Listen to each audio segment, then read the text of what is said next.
ene mechile mi we dono atito ma kwe a atilo mo fone ngole wa wete huhunsa amiono tojile mi ton nkoro koro do asigege dida wo etian eso hwea bo un igboje pede agbon san hwi tian ekole sogbe egbe o mina kendo koro po be ndo asi we dida o alo asigege dida o wewe ekayin do akojewe ma hoho ome a eino le gbetona mozun ta pombo yin ga lo mana sonu le de bodo de ulowo na to liegbe a o eke ando ekun ihwe o lo nu imbo e atun de bodo de u bo mira mo kunje u nunu koto ena dodo ho ene wu adie nu ero hwe hu le o megege no mo le nu e ma ho won la bodo e ma blo bo e blo e alo nu e ma ho do e blo bo e ma blo ae kede je ihwe hu si edo mo sin gbigba o wehuwe lo hu ga mo bonu sin o ma de a o bo e makadona ko wa nu gbon mo a o ele ihwe hu nja ma time edo sin bo egba sin o va we de do ehuwe lo nu de ti bo e makadona o wa boka wa o bo e na wo tramate 12 ton o e re na yin kwe e re o e na nu sin ya lo bo no le fide fine bo e kon nu mono inu do gome bo we be si do sin bo nu o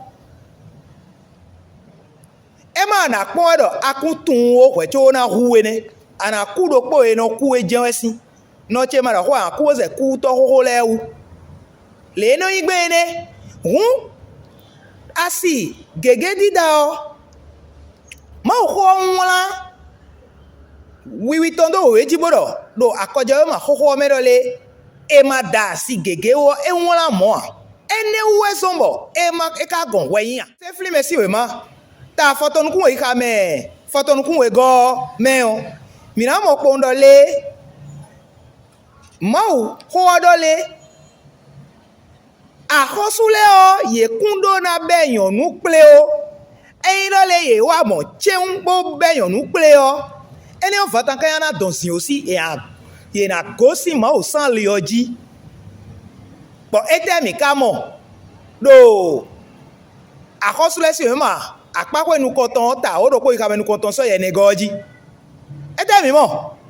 mi mo po no le Salomo dote o fi e aika ton ma de ne won do mi so safely mesi o mata fotun kun we ka me fotun kun we go kokoroko e ko do nu de khle mi we do le asi gege dida o e kun inu pipe de bo e do na wa o ko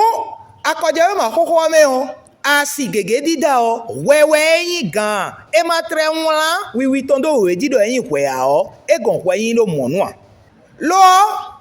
ma o de suno e jonu le do imo bojo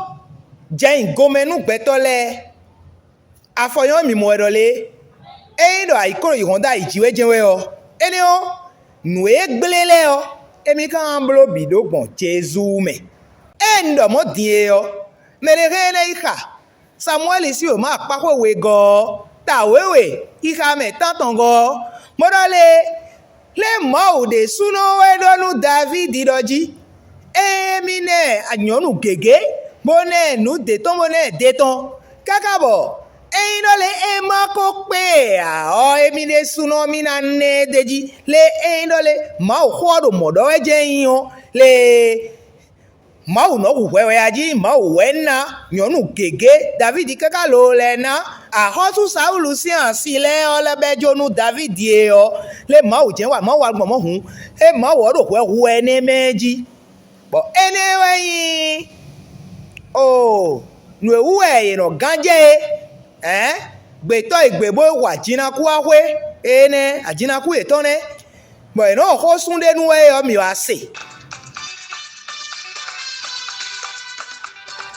me tele mi ein do le mi ba bona kpolo fon gbe o lo na se do ido sloton lo na nyon wala lo nyon ha lo nyon do bo lo na no nuton mi ko tu me mi na yo lo esi mi wala nu mi po na kpolo mi ka levo ti me gbe si glen si gbe me so afon gbe me si français gbe me so afon gbe me si glen si gbe me so i français gbe me e lo mi do wete wo hunsa a sofin dadoto e no je kweto me pa